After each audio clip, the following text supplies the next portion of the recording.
close comfort. Oh yeah, tailgate just fell. It's all good. Oh, that's hilarious. The tailgate just opened. Welcome to my party, we're just getting started. A life is a dream or a nightmare scarring. Hand me a drink cause I think I'm going all in. Get me a streak who can catch me when I'm falling. Cover up my scars, flip the handlebars. Crashing in my car, wake up in a bar. I'll be a superstar, just on my avatar. This world is so bizarre, empty out. Hey guys, welcome back to the channel. So today we've got project, actually we haven't named it yet, Steve. We're gonna name this thing. So we got the 93 S10 going back in the shop today for some more maintenance type work.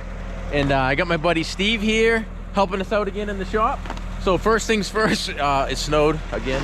And I put it up at the house garage because we don't heat the shop overnight because I can't afford it. So we softened up some of the snow. He's gonna shovel out the bed. And then actually we're gonna bring it inside and address this right here. This window is a problem.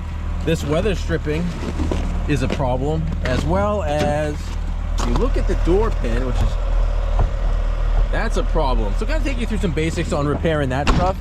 And yes, we are gonna address that seat. We're gonna be doing a bucket conversion on it. With any budget build, or some people will say shitbox build, whatever you wanna call it, you gotta start with the basics. You gotta get the thing actually running and everything functioning the way it should before you get into the cool factor of it. So you got to start there, and that's what we're doing. But before we do that, we actually have some rock sliders in here that we got a powder coat for somebody, and they weigh a freaking ton, and I got to bring them up to the other shop to degrease them. So I'm going to use it to transport. As you can see, it doesn't go too well in the snow. I don't think the rear brakes are working, buddy. Nope. There we go. We got her. Do what you gotta do. All right, now that we got it inside, here's a little bit better view of the window. And clearly, not exactly sure, but something with the track or what's holding it in is clearly busted. You get a pretty good view of the weather stripping, which our friends over at Rock Auto hooked us up with over there. We've already got the weather stripping. Already got the door pin kit. Like I said, typically it's your uppers. The lower has a little play, but look at the upper. Hopefully it's not bad enough where it wore through the actual hinge itself. We got to rebuild that. It looks like it's just a bushing, but it's hard to tell. So we're gonna get the door popped off. We're gonna get the panel pulled off. Get a better look at the window channel itself. There's no electrical on this door, which is super cool and so easy. So you can literally just take the whole door off. We can set it on sawhorses or on the bench or something, and wicked easy to get to. So that's another thing that's great about these little S10s. They're so easy to work on. All right, Steve's got the door spring out, and we got this little old tool. You can pretty much get them anywhere. They're like literally 10 bucks, if that, depending where you get them from. And it basically just compresses it like a valve spring. And now the door is just free to float. And you're just gonna drive out the two pins, top and bottom, so we get this thing onto a stand and see what we're dealing with. All right, everybody. Steve here. Got the door off. And as you can see, yeah, just what we thought. A little worn out. Pins got a little wear to them too. But hey, we got the door off. That's half the bow right there, and I'm gonna continue on getting this thing back together, and it's just gonna be a hot rod. A bonus feature of working on old vehicles is, hey, you never know what you're gonna find. We got a couple little clips for the linkage, the door latch, and hey, we just made a penny on this job, so we're gonna put it right back towards the truck. Got the plastic door panel off on the inside. Looks pretty good. Look, we even got the original plastic on this thing. That never stays. And we got the lower trim off. She's seen some better days. Here we go. We're gonna get this door back and operational. As we all know, when we get into projects here, there's a whole lot of unknowns. As we showed you this before, this piece is garbage. We got a replacement there. And then we noticed a little issue with the window falling out of its track. Well, the little clip looks all right on the top, but you get to the bottom, and she's broken. And then you get digging more into it, and the track that it's supposed to slide into is gone. And someone at some point had jammed the window hard enough where it broke, where the screws go into. So the old girl's got a couple of hard miles on her, and we're gonna find a new one of these. If not, we're going to weld this sucker up. So we got the door bushings out. There's the upper. I think we got lucky, huh? There's the lower. It's typically what happens with these uppers, especially, right? Taking a lot of brunt of the door, is we come over here. A lot of times it will get worn out. You get a little bit of wear right here on this end, but nothing we can't handle, man. So rocking and rolling. Got the door back on the old hot rod. As you can see, if we can get up in there. Yep, brand new pins and bushings. So we got her in, and let's do the old wiggle test, see what we got. Oh yeah, nice and tight. Door closes, and look at that. Back to show car finish. Alright everyone, since we got the door pins done and we're waiting on track parts to come in, we said, hey, why not tackle the valve cover gasket that's leaking? I'm gonna love the late 80s, early 90s where you have a mess of vacuum lines and snow falling off the roof. So we're getting ready to tackle the valve cover gasket, and we got the EGR left, and we'll be getting the gasket off. Alright, so here we are. Got the valve cover off finally. Thank you engineers at GM for placing all sorts of crap in the way just to get a valve cover off. We appreciate that. Now we're on to putting the new gasket on. It's gonna be race ready in no time, boys. Alright, so we got ourselves a sweet Pro gasket kit because it's the only one that comes with EGR gasket. Also comes with a nice little load bars for the valve cover to help keep it from leaking. Nice. Some washers for the bolts. Even new fasteners. So we got the kit. And what do? First thing we do with the instructions, we throw them away. Now we'll continue on. Here we are. Valve cover gasket done. Wasn't a bad job, it was pretty easy. Thankfully the truck hadn't seen too many New England winters, so everything came apart except for the EGR valve. Those were always fun. And one little breather hose over there that we had to modify, but you know what? Here at Flip and Customize, that's what we do. Alright, we're on to putting on some better mirrors on both sides, and we got the passenger lower weather stripping to do as well, so stay tuned. We got the mirrors on. What do you guys think? Yeah, definitely sportier, right? Get that utility body look, get that out of here. It's gonna be a lot better. Get these things, get those in the garbage. Thank you, Scott, for doing a fine job powder coating those nice new fasteners for these hot rod mirrors we got on this thing. Probably pick up about 5 horsepower and 2 miles per gallon for this one. Less drag. Also got door panels back on. The windows are now rolling nice and not falling out of the tracks. So we get this side done. We also did the passenger side. So now we got windows that work. Steve picked up a set of wheels for it. Now keep in mind, this truck we're going with the kind of the ratty look, patinaed look, but not like really super ratty. So he picked up a set of 17-inch steelies from, like, say a Dodge Challenger Charger vintage. I'll go out and show them to you, and we got a plan for that, but we have to check the fitment on them. I know the bolt pattern's different, so we're gonna get adapters, but we're gonna see how thick of an adapter as far as offset we have to deal with. So we're gonna test fit the rims today.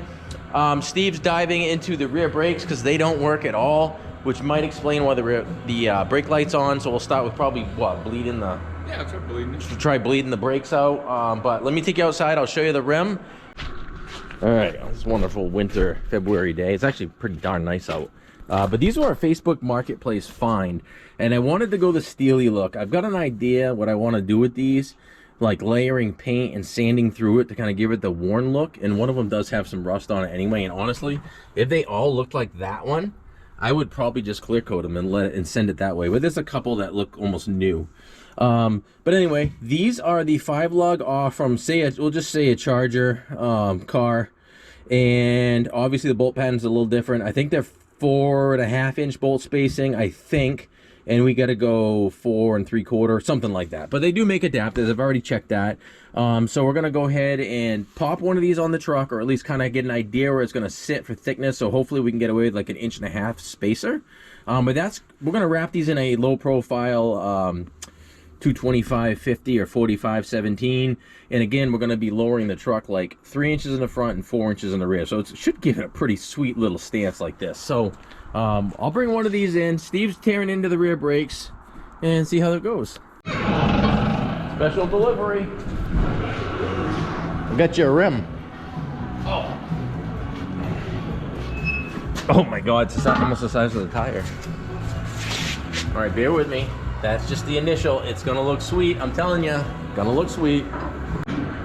All right, so Steve, okay, now this is like amazing. And then this is where you can tell this is a West Coast truck. Both these bleeder screws opened. Like that doesn't happen up here in New England without breaking them off. So both of them opened up. Unfortunately, and again, the rear brakes are not working, so it's kind of not surprising. The wheel cylinder on the other side, we tried to bleed it out, nothing comes out. We don't expect anything to come out of this one, and then we're gonna keep troubleshooting our way up. Maybe it's the master, maybe it's a proportioning valve, but we're gonna give the bleeding another shot.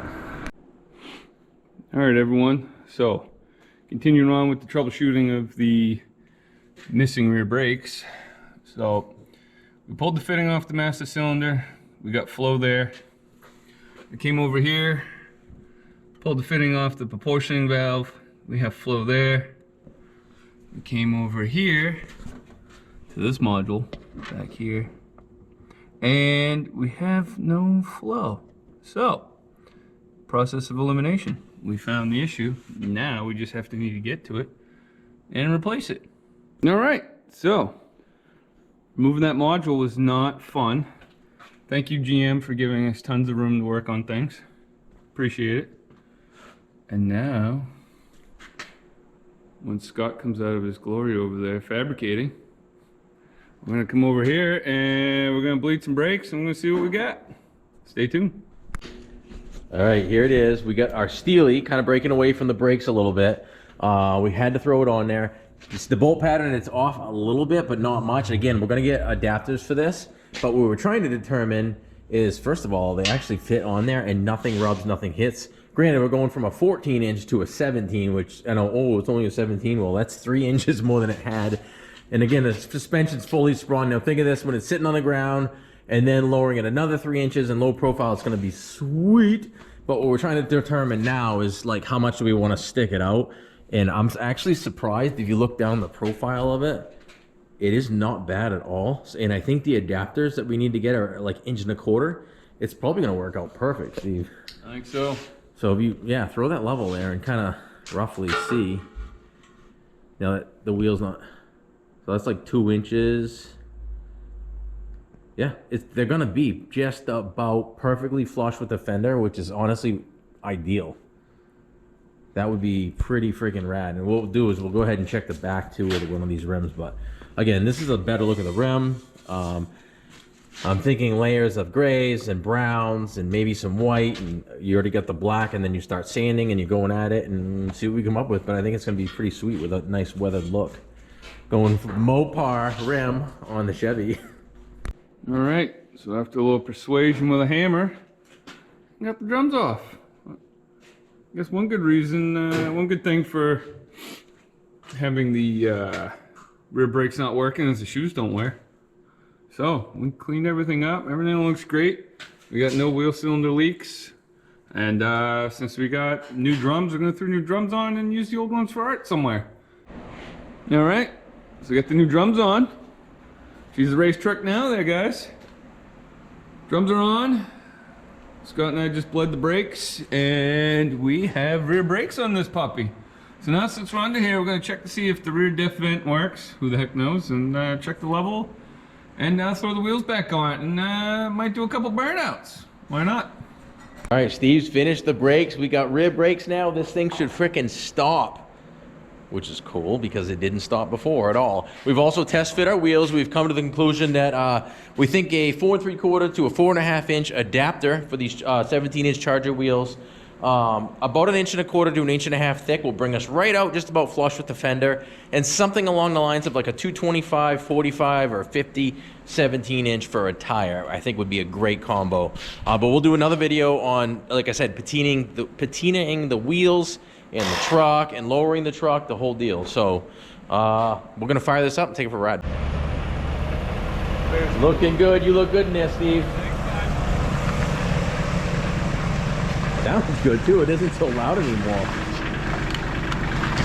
Burnishing the brakes now. Gonna break those new drums in.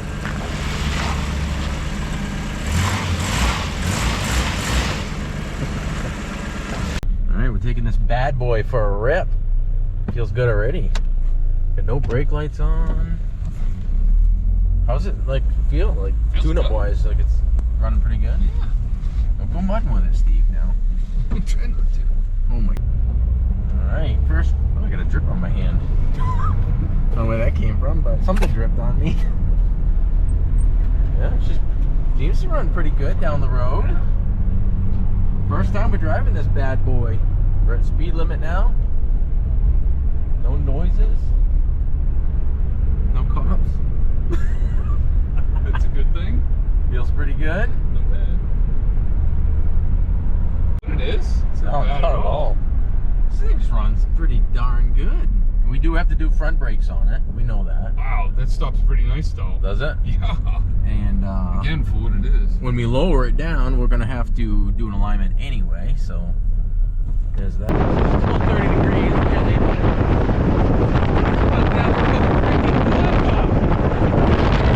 All right, guys. So that brings us to the end of this episode. Steve nailed it. The doors shut awesome. The windows work awesome. The mirrors look good. The friggin' rear brakes work now. As you can see, it runs, drives, stops. It actually goes down the road really well. So next up, the next episode, we're gonna get into the front brakes and service the front brakes, probably rotors, resurface the bearings or new bearings, the whole deal, and transmission service because that hasn't been done, and I think the speedo seal's leaking as well. Yep. So we'll hit that next. And then we're gonna get into some of the fun stuff, which is the wheels and patinaing. I didn't even show that, did I? Patinaing, if that's a word. The wheels, the truck, lowering it, completely redoing the front end, as in headlights, fog lights, fixing a dent in the bumper, and a whole bunch more. So, bucket seat conversion. There's a whole bunch more coming. So hit subscribe, hit that like, give us a follow. Thanks, guys. Take care.